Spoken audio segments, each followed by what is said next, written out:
Sir, आप उद्योग मंत्री के साथ पर्यटन मंत्री भी हैं, तो बिहार में पर्यटन को बढ़ावा देने के लिए क्या कुछ आगे कार्य योजना बनाई जा रही है? देखिए, बिहार एक नेचुरली ब्लेस्ड राज्य है और यहाँ पर एक पर्यटकीय दृष्टिकोण से अगर आप देखेंगे तो सभी कुछ आपको मिलेगा।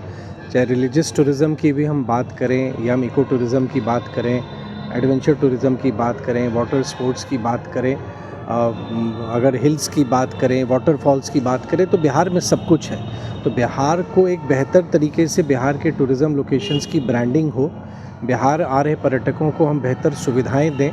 उस कड़ी में लगातार हम लोग की कोशिश हो रही है। नए होटल्स भी आ रहे हैं, वे साइड एमिनिटी जो रास्ते में हाईवेज़ वगैरह हैं वहाँ पर कुछ वे साइड एमिनिटी हम लोग डेवलप कर रहे हैं, ताकि आने वाले समय में अगर बिहार में पर्यटकों की संख्या जैसे जैसे बढ़ती जा रही है तो उनके लिए हमको सुविधाएं भी बेहतर देनी है। और भारत सरकार का भी लगातार, चाहे पिछले वर्ष का भी बजट हो या इस वर्ष का भी जो बजट प्रस्तुत हुआ है, उसमें भी जो पर्यटन क्षेत्र को पर विशेष फोकस भी किया गया है, क्योंकि पर्यटन में रोज़गार के भी बहुत सारे अवसर आते हैं जो बिहार के युवाओं को आने वाले समय में बेहतर अपॉर्चुनिटीज़ उनको मिल सकेगा। पर्यटन में क्या है सर बजट में?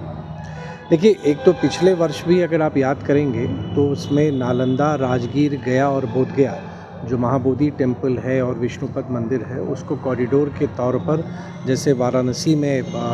विश्वनाथ मंदिर का जिस ढंग से निर्माण कराया गया, उसी पैटर्न पे, उसी तर्ज पर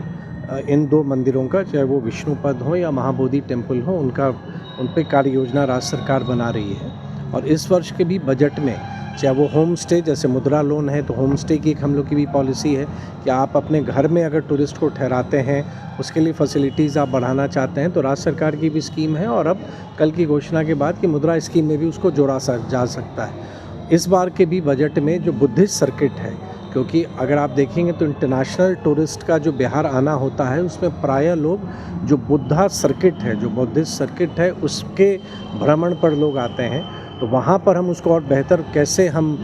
डेवलप कर सकें, कैसे फैसिलिटीज़ हम क्रिएट करें, कैसे उसकी ब्रांडिंग हम करें, ताकि ना सिर्फ अपने देश के लोग बल्कि बाहर से भी जो लोग आना चाहते हैं और बुद्धिस्ट सर्किट को विज़िट करना चाहते हैं, उनको एक बेहतर एक्सपीरियंस मिले। मुजफ्फरपुर में मन को भी डेवलप करने की बात। देखिए, वो कार्य प्रारंभ भी है और मुझको प्रसन्नता है कि धीरे धीरे बिहार के सभी ज़िलों में कुछ ना कुछ वैसे लोकेशंस को पर्यटन विभाग डेवलप कर रहा है जो वहाँ के ज़िले के लोगों के लिए एक बहुत बड़ा, एक आप कह सकते हैं पर्यटकीय स्थल भी होगा।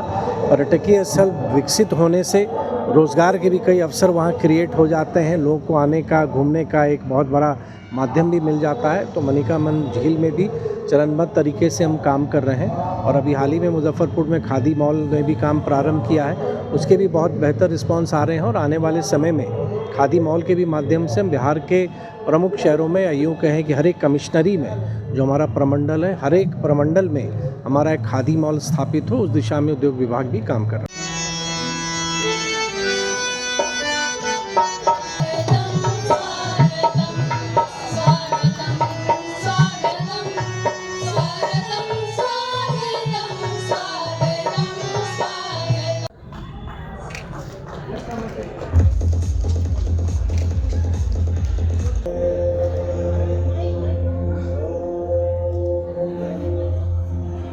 नीतीश मिश्रा जी,